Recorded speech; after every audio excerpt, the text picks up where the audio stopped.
मसीह की।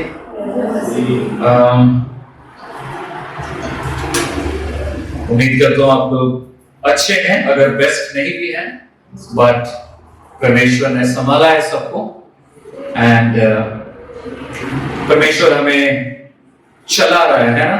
कितने लोग बिलीव करते हैं प्रभु के अनुग्रह से हम चल रहे हैं, एटलीस्ट लाइफ बीत रही है। Thank you. एंड हम गॉड के ग्रेस को एक्सपीरियंस कर रहे हैं। मैं थोड़ा सा वहां पे से कुछ कमाऊंगा। Stephen, if you can reduce the acoustic, you can remove the acoustic, remove the plug. Yeah, thank you. Just a minute.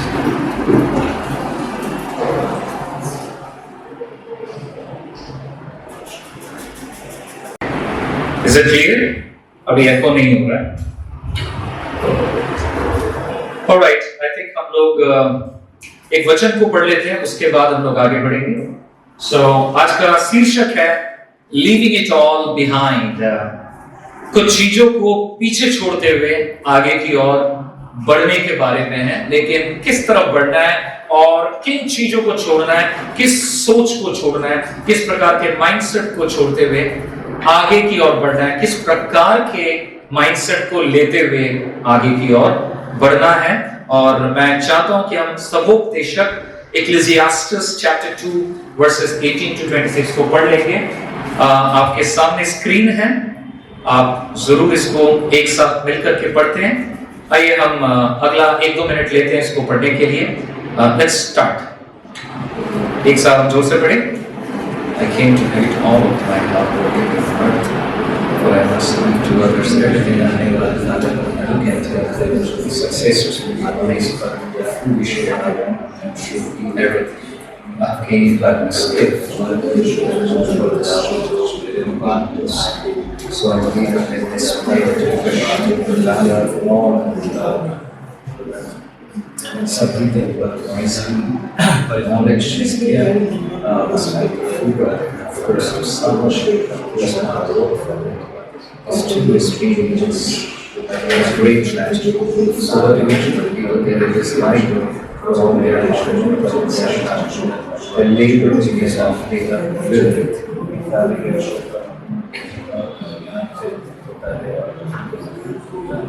The days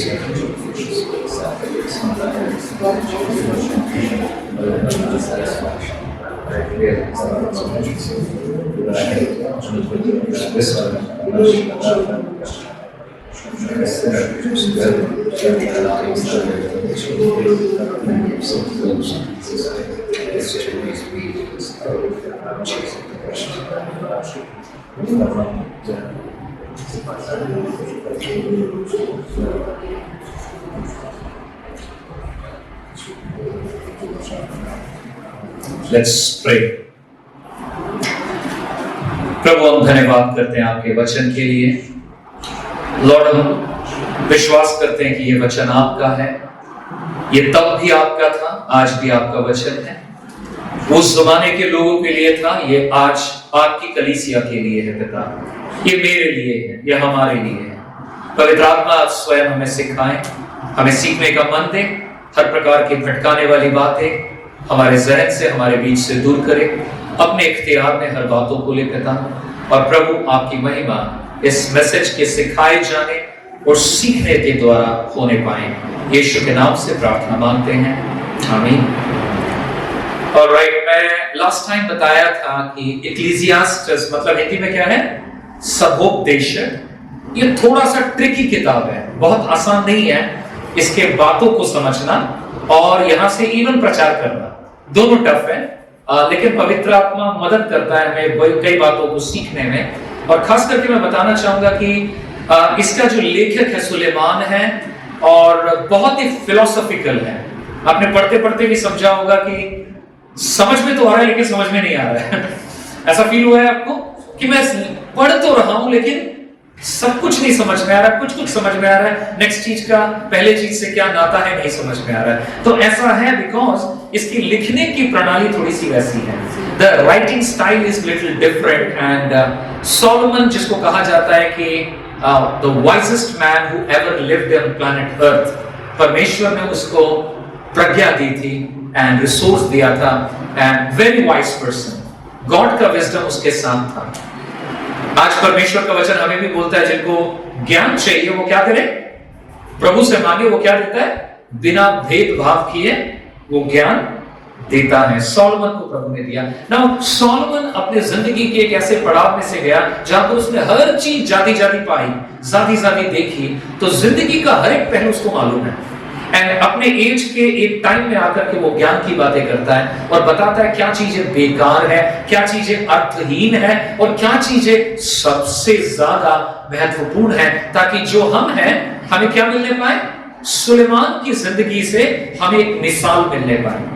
We can get a model from the life of Solomon and the wisdom that Solomon is given. Now this is not Solomon's wisdom, this is God's wisdom through Solomon. ये परमेश्वर की ज्ञान है सुलेमान के जरिए। इस बात को समझने की जरूरत है। And सुलेमान कहता है that life and the work is having futility. Futility का मतलब समझते हैं, futile मतलब बेकार, अर्थहीन, इस तरह की बात करता है। और वो बताता है यहां पर कि क्या फायदा होगा, हम काम करते हैं, बहुत कुछ करते हैं, लेकिन बाकी चीजें क्या बता रहा है, हर चीज को क्या बोल रहा है, बेकार। हिंदी में की बोली, इंग्लिश बांग्ला की बोली, औशार, सभी औशार, सब कुछ मीनिंगलेस है। मैं आज दो पार्ट में सरमन को बांटा हूं।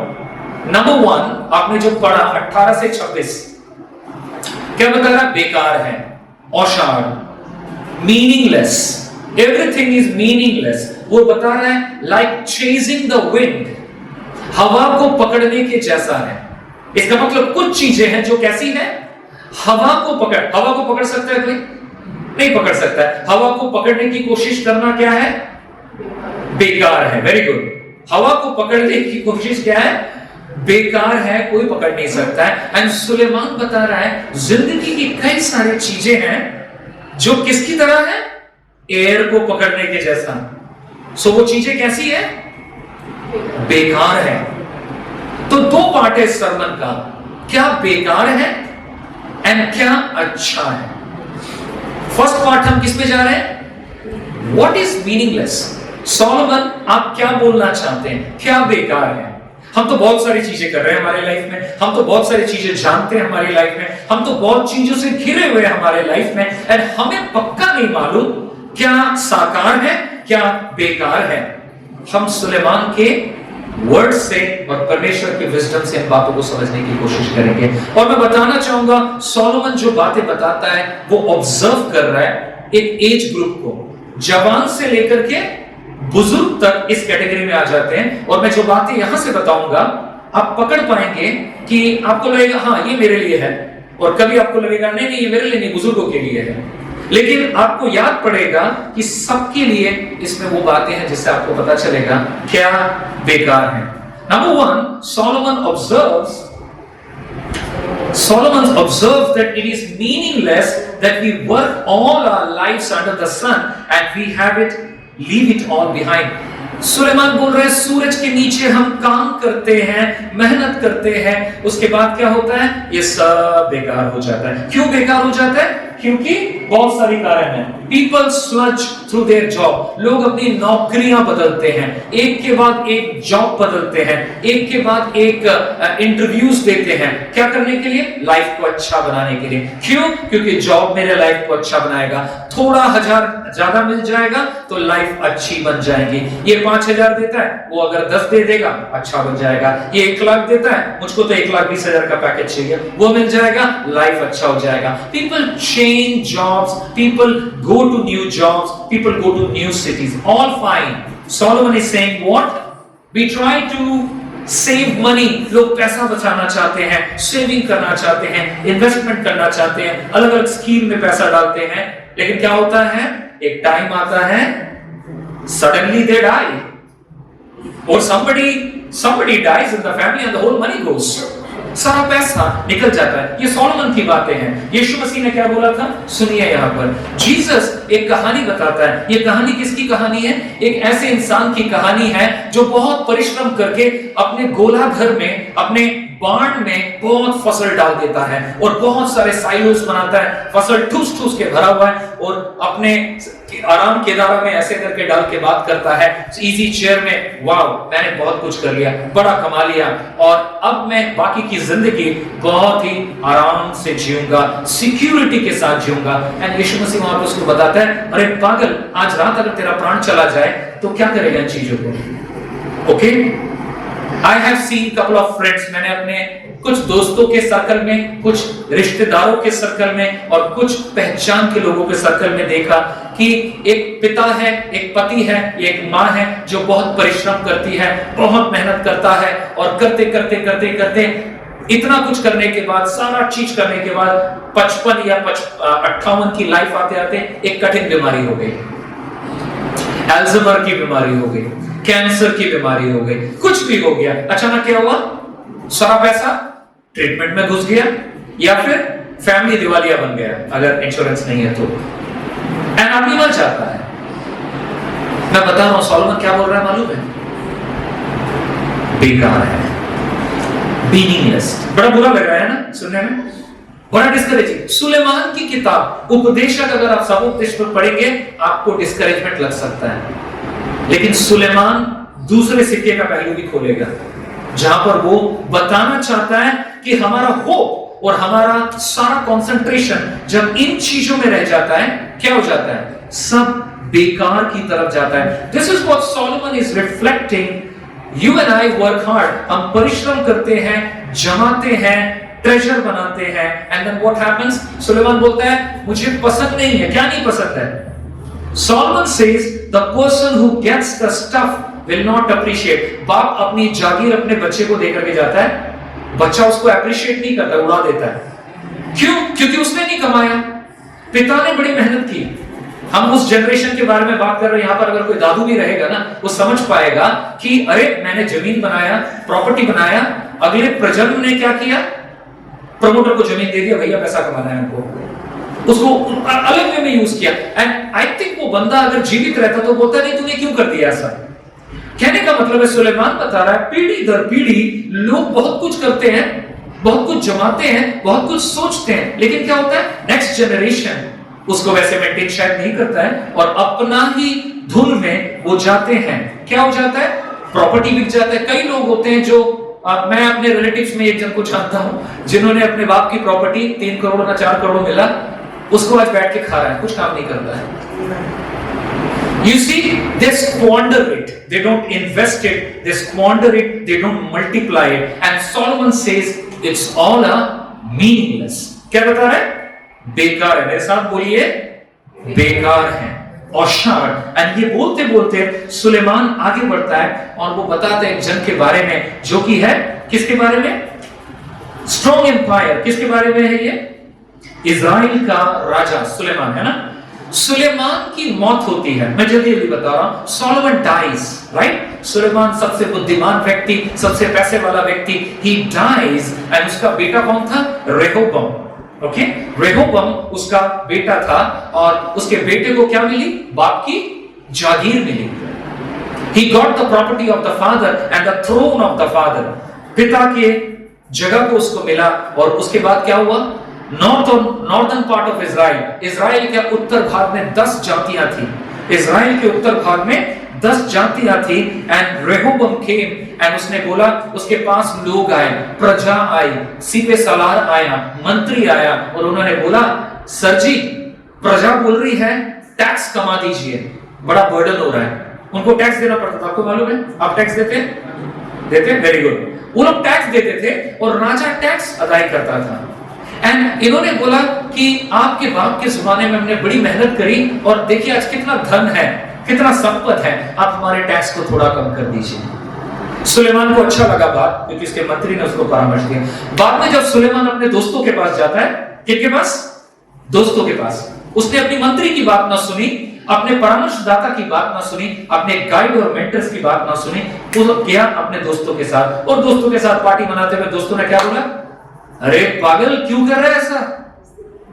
तेरा सिक्का नहीं मानेंगे, तेरे बाप को लोग मानते थे लेकिन तुझे नहीं मानेंगे, सोचेंगे तू सस्ता और बड़ा ही छिछला राजा है, कभी टैक्स मत कमाना, पूरा चाबी टाइट करके रख, टैक्स मत कमाना। आपको मालूम है क्या हुआ? हशर, सुलेमान की जागीर जो रेहोबोम को मिली, वो राज्य बिगड़ गया, टूट गया, और सारे 10 जातियों ने टुकड़े टुकड़े होकर अपने राजा चुन लिए, इसकी बादशाही टूट गई। That's the history of Israel. Suleman क्या बोलता है? This is meaningless, this can happen in business. आज के दिन में बिजनेस में ऐसा हो सकता है, बाप ने दादा ने बिजनेस खड़ा किया, उसके बाद क्या हुआ? बिजनेस किसको मिला? नेक्स्ट जनरेशन को, और उसने क्या किया? बेच दिया बिजनेस को, या फिर बिजनेस को क्या किया? डुबा दिया। एंड सुलेमान बोलता है इतना परिश्रम करके, इतना कुछ करके क्या फायदा अगर बढ़ाया नहीं, डुबा दिया। एंड सुलेमान कहता है ऐसी परिश्रम क्या है? मीनिंगलेस, बेकार है। चलिए बोलिए, बेकार है। ये सिर्फ बिजनेस में नहीं, ऐसा चर्च और ऑर्गेनाइजेशंस में भी हो सकता है। जो विजनरी लीडर है, जिसने अपने खून पसीने से, अपने आंसुओं से, अपनी मेहनत से एक मिनिस्ट्री को खड़ा किया, उपवास और प्रार्थना के साथ दर्शन मांगा, अपने कामों को छोड़कर प्रभु की दर्शन के प्रति वफादारी करते हुए घुटनों पर एक मिनिस्ट्री को खड़ा किया, उसको और सींचा, उसको और बढ़ाया, उसको और फैलाया। लेकिन जब वो हैंडओवर होता है नेक्स्ट लीडर को, जिसने मेहनत नहीं की लेकिन फ्री में पाई है, वो क्या करते हैं? आइदर उस ऑर्गेनाइजेशन को करप्ट बना देते हैं, उस चर्च को भोंदा बना देते हैं, उस चर्च को खोखला बना देते हैं, या फिर उस चर्च और ऑर्गेनाइजेशन की सारी संपत्ति को बेच के गंदा नाम कमाते हैं। आज बहुत सारे मेनलाइन डिनोमिनेशन है जो न्यूज की सुर्खियों में आते हैं जमीन बेचने के लिए, प्रॉपर्टी बेचने के लिए, और आपस में लड़ रहे हैं। उनके डीकन, उनके अगुवे दल आपस में फाइट कर रहे हैं, एक दूसरे को ईर्ष्या करते हैं, नफरत करते हैं। क्यों? प्रॉपर्टी को लेकर के दंगा है, फसाद है। जिसने बनाया था प्रॉपर्टी इब्तिदा में, उन्होंने आंसुओं से बनाया था, और आज आपने जहां कमाया नहीं, वहां पर आप चील और गिद्धों की तरह फाड़ खाने के लिए प्रॉपर्टी को नोच रहे हैं। सुलेमान क्या कहता है? बेकार है। क्या फायदा ऐसा मेहनत का? क्या फायदा इस तरह से चीजों को चलाने के लिए? Solomon said, what makes this all even worse is that you work long hours. सबसे ज्यादा खराब क्या करता है कि आप भरसक परिश्रम करते हैं, घंटों आप सैक्रिफाइस करते हैं, स्लीपलेस नाइट्स बिताते हैं, एंड देन आप किसी ऐसे बंदे को दे देते हैं जो सारी चीजों को डिसमेंटल कर देता है, सारी चीजों को खराब कर देता है। थोड़ा एक सोच को और आगे ले जाता हूं मैं। हमारे टाइम में आ जाते हैं हम लोग, यहां तक अपने साथ हैं, हमारे टाइम में आ जाते हैं। We live at a time when people derive their identity and value from their work. हम एक ऐसे समय में वास कर रहे हैं, लोग अपना परिचय और अपना रुतबा और अपना गुरुत्व और महत्व अपने काम के जरिए ज्यादा लेना पसंद करते हैं। अगर मैं बोलूं, सुमन आप कहां काम करते हैं, आप क्या बोलेंगे? कहां काम करते हैं? थोड़ा सा, हाँ मैं नेशनल होम्यो कॉलेज में काम करता हूँ। अच्छी, is it a good thing? Is it a good thing? Okay दीदी, इफ आई आस्क यू आप कहां काम करते हैं, आप क्या बताएंगे? मैं Shaadi.com में हूं, मैं वहां की टेरिटरी मैनेजर हूं, मैं काम करता हूं। Is it a bad thing? Is it a good thing? You are not sure, is it a good thing और bad thing?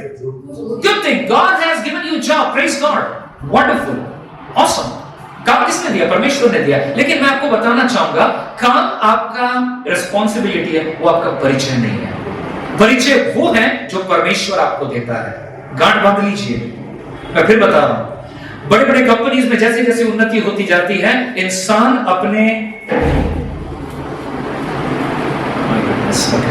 we see that significance, हमारे जॉब से हमें क्या क्या मिलता है? हमारे जॉब से हमें महत्व मिलता है, हमारे जॉब से हमें क्या मिलता है? सिक्योरिटी मिलती है, हमारे जॉब से हमें क्या मिलता है? संतुष्टि और खुशी मिलती है। आप बोलेंगे मेरे ऑफिस के दीवार खुशी देते हैं, मेरा कंप्यूटर का मॉनिटर मुझे फुलफिलमेंट, आत्मसंतोष देता है? नहीं, लेकिन आपके जॉब में जो पैसा आपको मिलता है वो जरूर आपको सिक्योरिटी देता है, वो जरूर आपको फुलफिलमेंट देता है। प्रॉब्लम कहां है? प्रॉब्लम एक जगह है। क्या खुश होना खराब है? क्या महत्व होना बुरा है? क्या गुरुत्व होना खराब है? नहीं। प्रॉब्लम कहां है?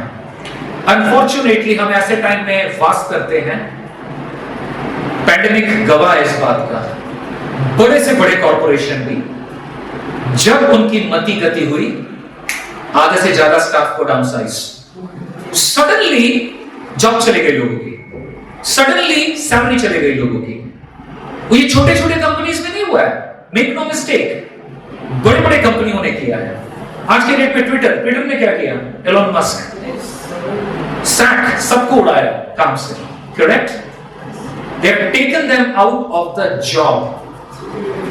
जॉब सिक्योर नहीं है, क्या गवर्नमेंट में क्या प्राइवेट में। समस्या वो नहीं है, समस्या ये है अगर मेरा महत्व, अगर मेरी सिक्योरिटी, अगर मेरी संतुष्टि, अगर मेरा आत्म परिचय सिर्फ मेरे जॉब पर निर्भर करता है, देन मेरा जॉब गया तो बाकी सब गया।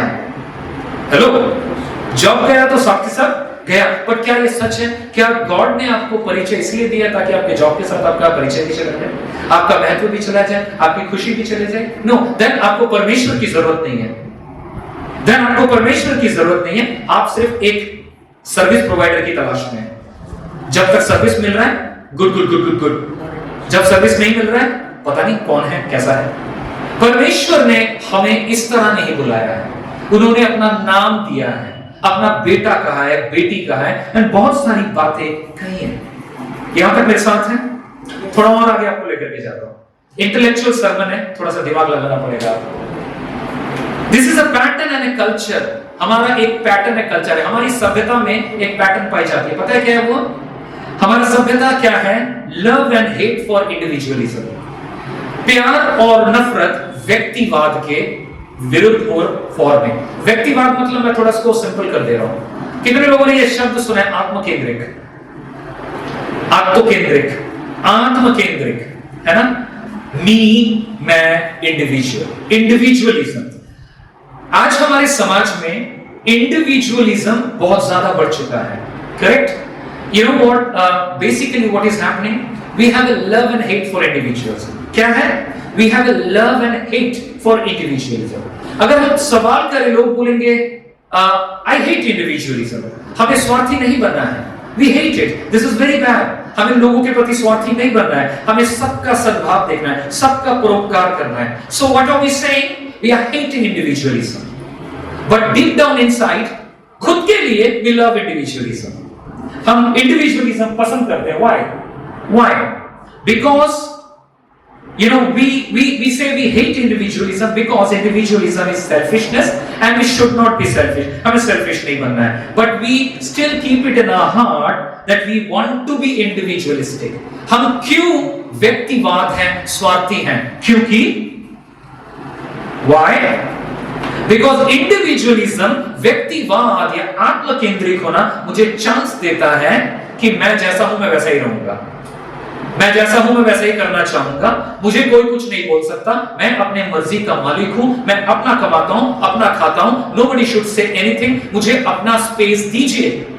That's individualism। लेकिन जब आपके पास मौका मिले आप बोलेंगे नहीं, आत्म केंद्रित नहीं होना है, इंडिविजुअलिस्टिक नहीं होना है, ये तो बुरी बात है। You see the hypocrisy. Our culture, हमारा सभ्यता क्या बताता है? We love individualism and we say we hate individualism, which is correct. We actually love individualism. हम व्यक्तिवाद को पसंद करते हैं। क्यों? व्यक्तिवाद हमें मौका देता है। आपको मालूम है व्यक्तिवाद हमें कहां लेके जाता है? व्यक्तिवाद, आत्म केंद्रितपना हमें अकेलेपन की ओर लेके जाता है। व्यक्तिवाद कहां लेके जाता है? अकेलेपन में लेके जाता है, लोनलीनेस। मनुष्य व्यक्तिवाद में पड़ के अकेला फील करते हैं, they are lonely. And Suleman क्या बोलता है? ये क्या है? ये क्या है? बेकार है। क्यों करते हो इतना जद्दोजहद और इतने उल्टे सीधे डायरेक्शन में चल के अल्टीमेटली क्या कमाते हो?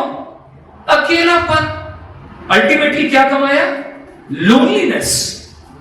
एंड वी नो दैट, अब सुनिए इस बात को, हम इतिहास को देख करके जानते हैं। इतिहास के पीछे चले जाइए, आप थे या न थे, आपके बाप दादा थे, टीवी देखा है, दादू और काका जेठा लोगों से सुना है, उस पे चले जाइए। पुराने टाइम में लोग कैसे जीवन जीते थे? कम्युनिटी में। याद है आपको? गांव, कबीला, समाज, हम उसमें जीते थे और हम उसमें खुश थे। इंडिविजुअलिज्म या व्यक्तिवाद नहीं था हमें। मन में कुछ आ भी जाए तो पहले क्या सोचते थे? ये परिवार के लिए सही है कि नहीं, ये मेरे समाज के लिए सही है कि नहीं। लोग तब डायलॉग्स बोलते थे, बिरादरी में बदनामी हो गई, है ना, क्योंकि बिरादरी हमारा परिचय था। हेलो, समझ रहे इस बात को? गांव से मेरी परिचय थी। भाई कौन से गांव के हो, कौन सी बिरादरी के हो, कौन से परिवार के हो? हमारा परिचय कम्युनिटी में था, समाज में था, समुदाय में था। और हम क्या थे? खुश थे।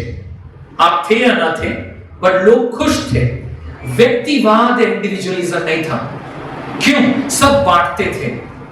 पंजाब में आज भी ऐसे ऐसे जगह है जहां पर सब मिलकर खेती करते हैं, सब मिलकर। गांव में ऐसे साझा चूल्हा, नाम सुना है कभी?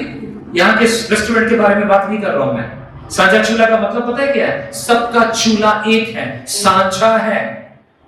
शाम के वक्त और औरतें आटा लेकर के, पानी लेकर के आ जाएगी, पुरुष लोग लकड़ियां तैयार कर देंगे, एक बड़ा सा चूल्हा बनेगा, सब अपनी रोटियां वहां पर सेकेंगी एंड गांव के लोग मिलकर के खाना खाएंगे। क्या खाना खाएंगे? बिरयानी नहीं, ये भी रोटी और साग खा लेंगे। मैं नहीं बता रहा हूं रोटी साग खाइए, आप पंजाबी नहीं हो, but what I am trying to say is community living.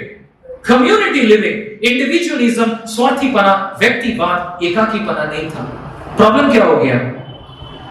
Community living जाने लगा, वृद्धि हुई, इंडस्ट्रियलाइजेशन हुआ, करियर चाहिए, शहर बढ़ रहा है, एजुकेशन, जरूर कुछ बुरी चीजें थी पास्ट में, वहां से लोग आगे बढ़ना चाहते थे, वेरी गुड। लेकिन क्या हुआ? परिवार, लोकैलिटी, रिलेटिव, ये सब में हमें क्या मिलता था? हमें क्या मिलता था? केयर मिलता था। परिवार में केयर मिलता था, रिश्तेदारों में केयर मिलता था, प्यार मिलता था। कुछ लोग टू मच प्यार करते थे और पागलों जैसे प्यार करते थे, और हमें लगता था इतना क्यों प्यार करती है, ओके, बट इतना था। आज भी शायद कहीं पे होगा, आज भी परिवारों में शायद मौजूद है जो लोग परिवार एक साथ रहते हैं, लेकिन हमारा कल्चर क्या कह रहा है? चेंज होना शुरू हो गया। Everything started changing and people started marketing to city, people started travelling to city. नगरीकरण होने लगा, सारे विलेज के लोग, कबीले के लोग, समुदाय के लोग शहरों में आने लगे, और शहरों में आके क्या हुआ? अकेले रहने लगे। शहरों में क्या होने लगा? अकेले रहने लगे, और उनके ऊपर एक कंट्रोल करने की मेंटालिटी आ गई। क्या आ गई? इसको बहुत ध्यान से समझिएगा, मैं अभी फिर से रिवर्स इंजीनियरिंग करूंगा। कंट्रोल आया। क्यों कंट्रोल चाहिए? कुछ गड़बड़ ना हो जाए, ये तो हमारा घर नहीं है, हम तो यहां नए आए हैं, यहां पर कोई अपना नहीं है, सारे को अलग अलग है, तो भाई कंट्रोल में जीना है, हमारे परिवार को कंट्रोल करना है, सारी चीजों को कंट्रोल में रहना है। माँ बाप अपने बच्चों को बहुत कंट्रोल करना शुरू कर दिया है। क्यों? क्योंकि मन में एक भय काम करता है, बाहर में बुरे लोग हो सकते हैं, बच्चा किडनैप हो सकता है, बच्चे को कोई क्षति कर सकता है, मोलेस्ट कर सकता है ना, बुरे बुरे चीजें कर सकते हैं, कोई चोरी कर सकता है। एक डर का वातावरण, पाड़ा का वातावरण अब नहीं रहा। अब बाजू बाजू में फ्लैट में रहते हैं, लेकिन डबल डबल ताला मार के निकलना पड़ता है। व्हाई? डर आना शुरू हुआ, बच्चों को भी हम कंट्रोल करना शुरू कर दिए। ये सारी चीजें चल रही है। क्या होने शुरू हो गया? People are controlling, families are controlling. अब फिर क्या होने लगा?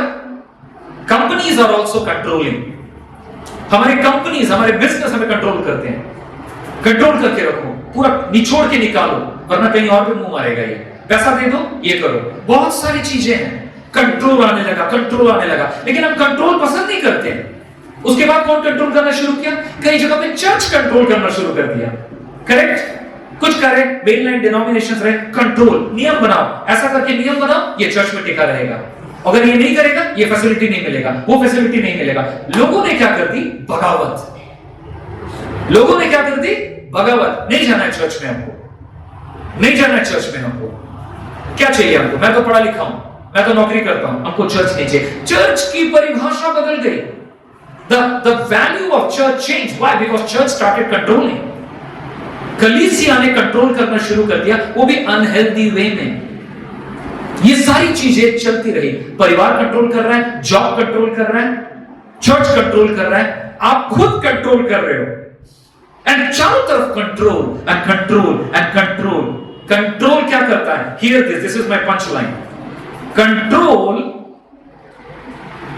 Leeds to individualism. जब नियंत्रण बढ़ता है तो हम व्यक्तिवाद में चले जाते हैं, आत्म केंद्रिक। इंडिविजुअलिज्म किस चीज का बढ़ावा देता है? जब इंडिविजुअलिज्म में रहते हैं हम सेल्फिश बन जाते हैं, और सेल्फिशनेस क्या देता है? हमें अकेला कर देता है। Selfishness leads to loneliness. And Suleman अपने इस 26 पद के अंत में आके बताता है कि एक सिनर को अगर पैसा मिल जाए, एक पापी को अगर पैसा मिल जाए, and God takes that wealth away, परमेश्वर उस धन को ले लेगा। परमेश्वर उस किसको दे देगा? जो प्रभु का जन है, परमेश्वर उसको रिसोर्स देगा। Suleman is saying at the end a believer will have to inherit everything. बड़ा मायूसी भरा पिक्चर है ना, मीनिंगलेस, बट सच है कि नहीं? There is a lot of truth हम देख पाते हैं। तो हमारे लिए क्या उपाय क्या है? सो what do we need desperately and urgently? हमें किस चीज की जरूरत है बहुत ज्यादा और बहुत जल्दी? बहुत ज्यादा और बहुत जल्दी। अपने पड़ोसी को बताइए, बहुत जल्दी और बहुत ज्यादा हमें चाहिए अभी। पड़ोसी क्या चाहिए हमें? A better way of living. हमें एक सही लाइफ चाहिए। हमने अब तक जो डिफाइन किया वो मीनिंगलेस लाइफ था। अभी जो हमें चाहिए वो क्या चाहिए?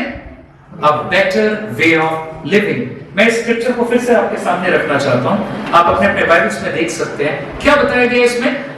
24 से 26 पद में बताता है, So I decided there is nothing better than to enjoy food and drink and to find satisfaction in work. और मैंने फैसला लिया, लेखक कहता है, मैंने फैसला लिया कि मैं खाऊं पीऊं संतुष्ट रहूं अपने काम में। Then I realized, मैंने फिर रियलाइज किया, the pleasure are from the hand of God. मैंने रियलाइज, इसको समझिए, सुलेमान कहता है मैंने समझ लिया आनंद और तृप्ति तो परमेश्वर के हाथ से आती है। आमीन। आनंद और तृप्ति तो परमेश्वर के हाथ से आती है। For we cannot eat or enjoy anything apart from Him. परमेश्वर को विहीन रखकर हम कोई भी चीजों को enjoy, rejoice नहीं कर सकते, otherwise वो meaningless होगा। God gives wisdom, knowledge and joy to those who please Him. परमेश्वर ज्ञान, knowledge और आनंद देता है उन्हें जो परमेश्वर को तृप्त करते हैं, जो परमेश्वर की सुधि लेते हैं। But if a Sinner becomes wealthy, अगर एक पापी कमा भी लेता है, पाप करना मतलब सिर्फ करप्शन नहीं है, परमेश्वर के विरुद्ध में चलना भी पापमय है, और परमेश्वर का जो है उसको न देना वो भी पापमय है। चाहे वो पैसा हो, चाहे वो आपका लाइफ हो, चाहे आपका परिवार हो, वो पाप है। और पाप मतलब परमेश्वर, एक किसी का मर्डर करना सिर्फ पाप नहीं है। पाप का मतलब है परमेश्वर को बाजू रख करके ऐसी जीवन को बिताना जिसमें परमेश्वर को हम एंट्री ना दे। That's sin and that's what Solomon is saying कि ऐसा अगर हो जाए, इसको समझिएगा, इसमें फिर से दिमाग लगाना है थोड़ा। A better way of living, जल्दी जल्दी अगले 10 मिनट में। बेटर वे ऑफ लिविंग क्या है? इस वर्ष के अनुसार सुलेमान बोलता है पहला ग्रुप ऑफ पीपल, कुछ लोग हैं। सुलेमान क्या कह रहा है? कुछ लोग हैं जो बोलते हैं अरे ये सब कुछ बेकार है, सब कुछ मीनिंगलेस है। तब तो धत तरीका, फिर तो कुछ करना पड़ेगा। क्या करना पड़ेगा? Suleman saying, since you are going to leave it all behind, just grab the gusto right now. সব যদি ছেড়ে যেতে হবে, সব যদি ফেলে যেতে হবে, সব যদি বেকার হয়, তাহলে বাবা হাত মারি আর আমার ভালোটা খেয়ে নিই, আমি আমার কাঁঠালটা আমি ভেঙে নিই, আমার আখেরটা আমি গুছিয়ে নিই, আমি আমার আখেরটা গুছিয়ে নি, আমি আমার কাঁঠাল ভেঙে নি, আমি আমারটা देखे नहीं, मैं अपना देख लेता हूं बाबा, मेरे को दुनिया से कोई परवाह नहीं है, मेरे को खाने का है, मस्त रहने का है, क्योंकि ऐसे भी तो लॉस ही लॉस है, क्या फायदा है, क्या फायदा अच्छा बुरा का, अपना करो मस्त रहो। सुलेमान कहता है कुछ लोग शायद इस तरह की मानसिकता के साथ अपने जीवन को आज भी जी रहे हैं। बंगाली में मैंने जाना था, मेरे पाड़ा में बच्चों को देखता था मैं एक कहावत पहले भी बताया, कुछ मेरे दोस्त थे बच्चों को बिगाड़ते थे, गालियां सिखाते थे, और मैं बोलता था क्यों रे गाली क्यों सिखा रहे बच्चे को? वो क्या बोलता था बांग्ला में मेरे को, পরের ছেলে পরমানন্দ, যত খারাপ করবো তত আনন্দ। ये फिलॉसफी में वर्ल्ड चल रहा है, मेक नो मिस्टेक, मजाकिया लग सकता है, लेकिन लोगों का हृदय ऐसा बन चुका है। लोगों का हृदय अगर सुलेमान के वसीले से अगर देखा जाए, if everything is meaningless, grab it, সবচেয়ে বেশি হাতটা মারবো। ওকে, প্লেট সামনে থেকে যাচ্ছে, কেউ নেবে এইটুকু, কেউ নেবে হ্যাঁ ঠিক আছে ওকে, আর কেউ নেবে পুরো কাপাত করে নিয়ে নেবে। এটা শুধু নেওয়াটা নয়, নেওয়ার পেছনে মাইন্ডটা খুব ইম্পর্টেন্ট। সবার আগে আমি খেয়ে নেব, এক্সট্রা যদি আছে আবার নেব প্লেটে, কেন কেন খাবার উপরে কারোর আমার प्रॉब्लम नहीं, बट कोথাও ना कोথাও कहीं ना कहीं हमारे मन में क्या चल रहा है, अगर मैं जल्दी इसको फिनिश नहीं करता हूं तो वो ज्यादा नहीं ले पाऊंगा। ये सारी जो सिम्टम है बाहर के काम हमारे अंदर की कंडीशन को बताती है। That's a problem. खाना प्रॉब्लम नहीं है, बट माइंड में क्या चल रहा है, माइंड में क्या चल रहा है, इस पैटर्न को समझना है, खुद को पकड़ने की जरूरत है। इंग्लिश में कहते हैं, एक फ्रेज है carpe DM, CARPEDIEM, carpe DM. Carpe DM का मतलब है आज के लिए जियो। एक मूवी निकली थी ना, जिंदगी ना मिलेगी दोबारा, मतलब जो करना है अनशंट गंवार की तरह, वो लिचड़ की तरह जीना है, जी लो, बिकॉज इसके बाद जिंदगी नहीं मिलेगी दोबारा। जो करना है कर ले भाई, कोई हिसाब नहीं है। Is that true? That's not true, क्योंकि एक अनंत जहन्नम इंतजार कर रहा है उन लोगों का जो एक रेकलेस लाइफ जीने के बारे में बात करते हैं। कुछ लोगों ने कहा, अच्छा बाय द वे आपको मालूम है ये रेकलेस लाइफ जीने की तमन्ना, carpe diem means living for the moment, अब के लिए एखनकार জন্য বাঁচবো। इंटेलेक्चुअली बहुत अच्छा लगता है, बट दैट्स हॉलो। आज सारे शादियां टूट रहे हैं, क्यों? आज लोग एडिक्शन में बढ़ रहे हैं, क्यों? आज लोग एक दूसरे की परवाह क्यों नहीं करते हैं? क्योंकि उनके माइंड में है मुझे अपना लाइफ और नरक नहीं बनाना है, मैं ज्यादा मिजरेबल नहीं बनना चाहता हूं। हिम्मत चाहिए शादी निभाने के लिए, हिम्मत चाहिए दूसरों के लिए जीने के लिए। नहीं रे बाबा नहीं, আমি আমারটা বুঝি, there is one life and I want to enjoy life. So भाड़ में जाए मेरी शादी, भाड़ में जाए परिवार, मैं तो चला बिकॉज मैं डिजर्व करता हूं और अच्छा मैं इस मोमेंट के लिए जीना चाहता हूं। क्या ये बोलना चाह रहा है सुलेमान क्योंकि सब मीनिंगलेस है, क्योंकि सब बेकार है तो बाबा चील गिद्दू की तरह जिए? नहीं, सुलेमान ने ऐसा नहीं कहा है। And going forward I also want to tell you, there are people, उन्होंने क्रेडिट कार्ड कंपनीज को दिवालिया बना दिया है, इतना पैसा लूटा है, बाद में फिर भाग गए हैं, बाद में सिर्फ तड़ी पार हो गए हैं, कंट्रीज में चले जा रहे हैं, वो अभी के लिए जीना चाह रहे हैं। इंटरपोल उनके पीछे पड़ी हुई है, पुलिस पीछे पड़ी हुई है। बहुत सारे लोग हैं ऐसे, लोगों को उधार लेकर के मार के भाग जाते हैं, है ना? कंपनीज है, क्या चलता है इनके मन में? लूटा कंबल लेकर के सबका पैसा लेकर के आउट हो जाते हैं, क्यों? जरूर करप्शन है, बट करप्शन के पीछे की मानसिकता को समझिए। इंडिविजुअलिस्ट, व्यक्तिवाद। आप शायद किसी का पैसा मार के नहीं जाएंगे, मैं नहीं जाऊंगा, बट क्या हमारे अंदर वो इंगित है कि हम व्यू तो बोल रहे हैं सबके लिए जीना है, स्वार्थी नहीं बनना है, लेकिन अंदर में मैं खुद के लिए जीना ज्यादा पसंद करता हूं। व्यक्तिवाद, it is a problem. I think Solomon is pointing us beyond that empty pursuit of life under the sun, something more. हमारे जीवन में कुछ और चीज की भी जरूरत है। थोड़ी देर के लिए मेरे साथ चिंता कीजिए, इसमें आपको सच में सोचना पड़ेगा। Think about something.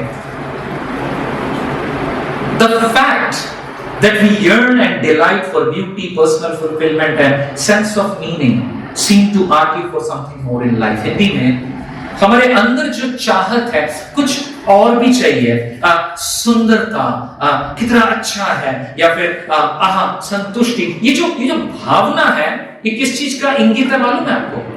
ये इस चीज का इशारा है कि कुछ तो है इस जीवन के अलावा जिसके पीछे हमारा अंतर कहीं ना कहीं उत्सुक रहता है। কিছু তো আছে, আমরা ভালো চাই, কিছু একটা করতে চাই যেটা যেন পরে যেন লোকে আমাকে এইভাবে স্মরণ করে, लोग मेरे बारे में ऐसा सोचने पाए। ये जो डिजायर है, ये ख्वाहिश है वो अच्छा करने का, ये इसके पीछे किसका इशारा है? इसके पीछे इशारा ये है कि आपकी व्यक्तिगत जीवन के बियॉन्ड कुछ है जो आपको मालूम हो या ना हो, लेकिन परमेश्वर ने वो डाला है। इंसान तृप्ति चाहता है। एक अच्छी बिरयानी खाता है तो अच्छा लगा, একটা ভালো রসগোল্লা খেলে ভালো, এই যে ভালোর ফিলিংটা, স্যাটিসফ্যাকশনের ফিলিংটা এভিডেন্স, একটা ইশারা যে there is something more than this life. ये इशारा है कि इस जिंदगी से भी बढ़कर कुछ है। Where does this yearning and meaning come from? ये जो चाहत है, ये जो अभिलाषा है अच्छा होने का, ये कहां से आता है? आनंद की भावना, आइडिया ऑफ प्लेजर, आनंद করব, হ্যাঁ বেশ মজা হবে, হ্যাঁ ये कहां से आ रहा है? ये फीलिंग आपके अंदर से आ रहा है, लेकिन कहां से आ रहा है? एक जो आनंद করে আসি, একটু বেরিয়ে আসি, थोड़ा घूम के आते हैं, ये फीलिंग आप कहां से रही है?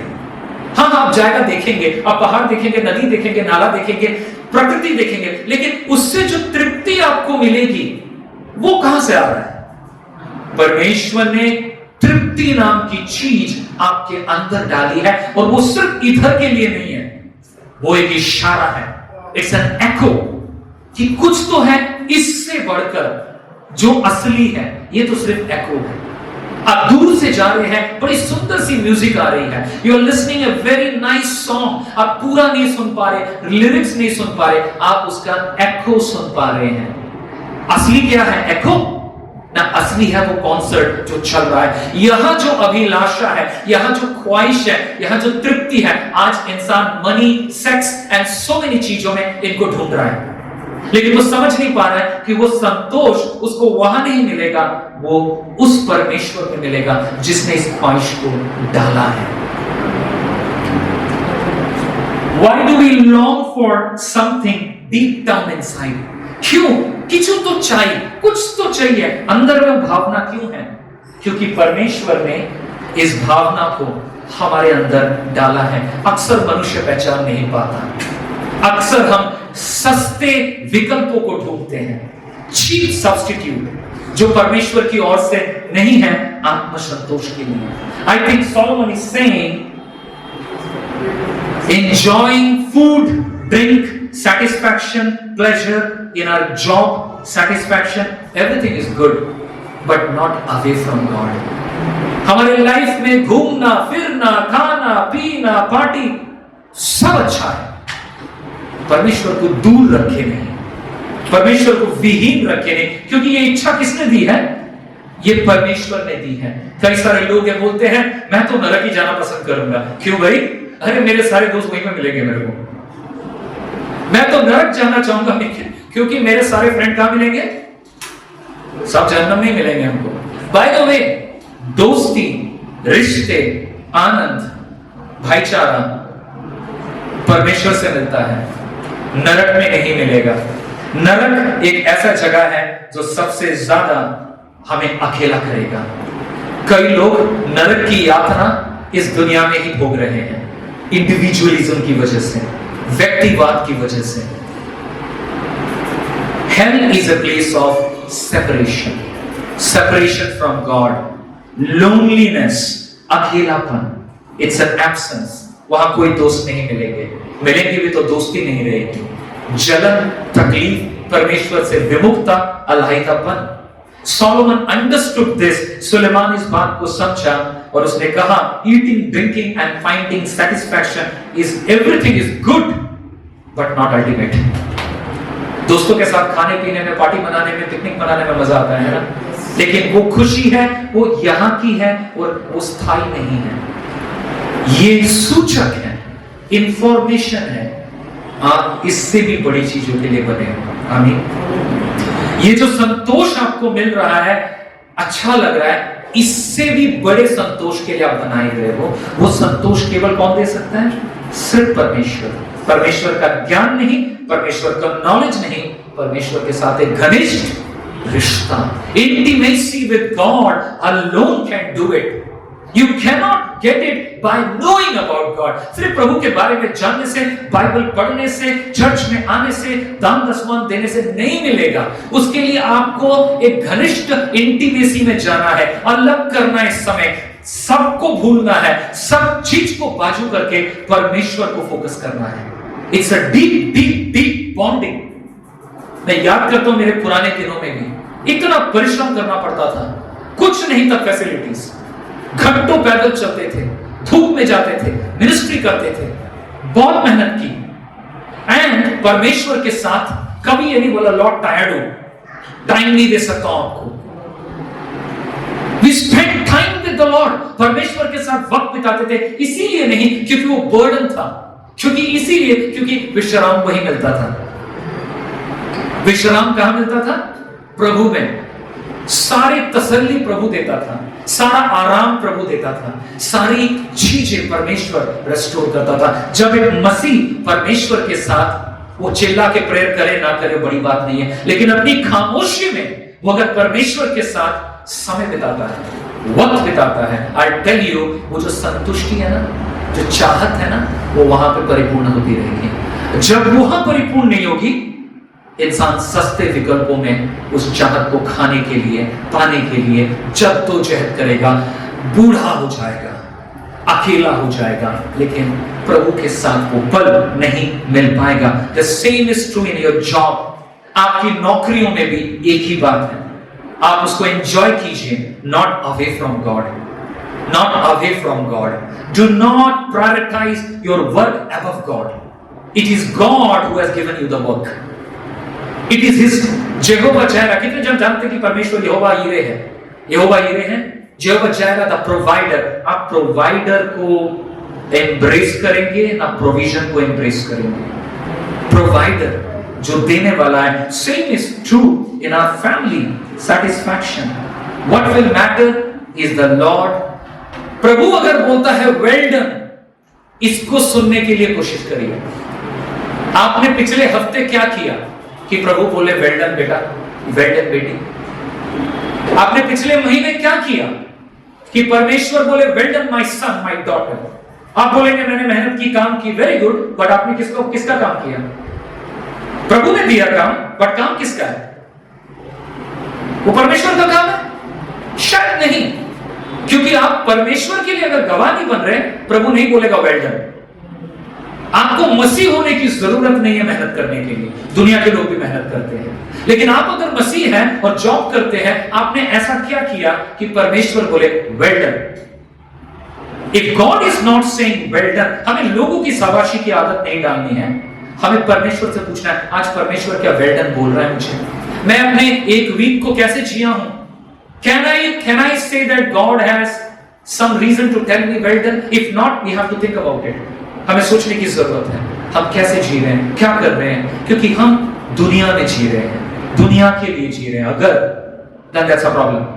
प्रभु ने दुनिया में रखा है, प्रभु ने परिवार दिया है, सब चीज के लिए प्रभु प्रोवाइड कर रहा है, आपको काम भी प्रभु ने दिया, लेकिन सवाल यह है आप परमेश्वर के साथ साझेदारी में क्या कर रहे हैं?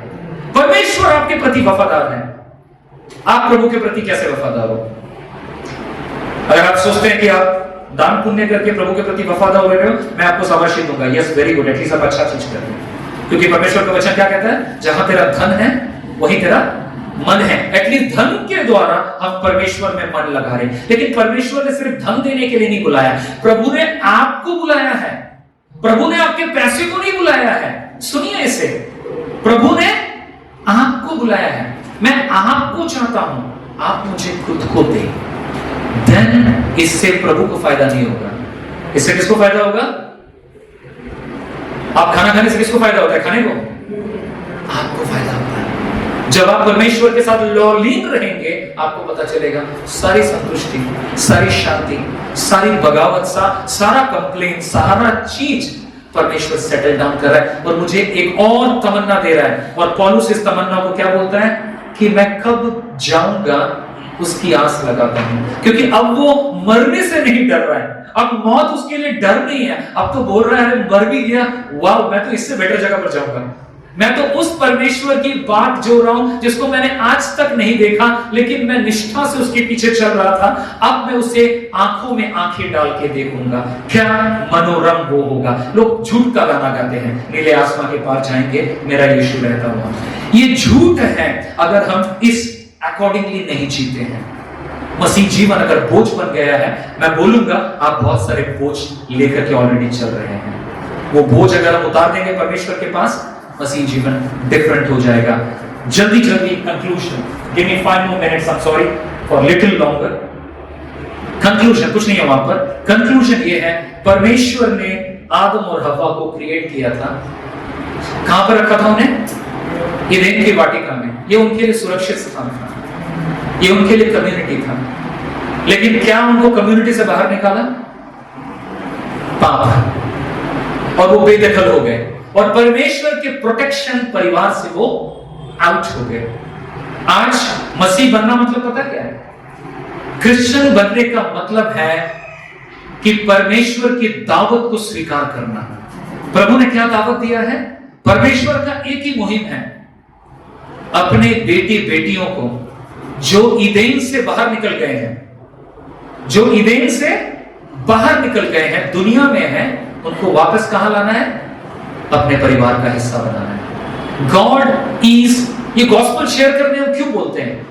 क्योंकि गॉस्पेल शेयर के माध्यम से जो प्रजा बिखर गई है परमेश्वर से, तितर बितर हो चुकी है, उसको परमेश्वर समेट रहा है, उसको परमेश्वर बुला रहा है एक कलीसिया बनाने के लिए, अपना परिवार बनाने के लिए। ये शैतान का परिवार नहीं है, अलग अलग जो पंथ है उनका परिवार नहीं है, क्योंकि सृष्टिकर्ता वो नहीं है, सृष्टिकर्ता परमेश्वर है। हम पाप की वजह से निकल गए हैं, लेकिन यीशु मसीह के खून के वसीले से आज परमेश्वर सबको बुला रहे हैं। आपके पड़ोस में कितने लोग हैं? आपके पास कितने कलीग हैं? अरे आप फेल करने के डर से कदम उठाना क्यों भूल रहे हो?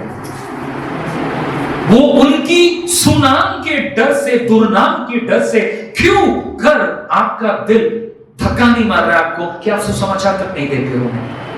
क्यों? आप परमेश्वर के मुहिम को समझिए।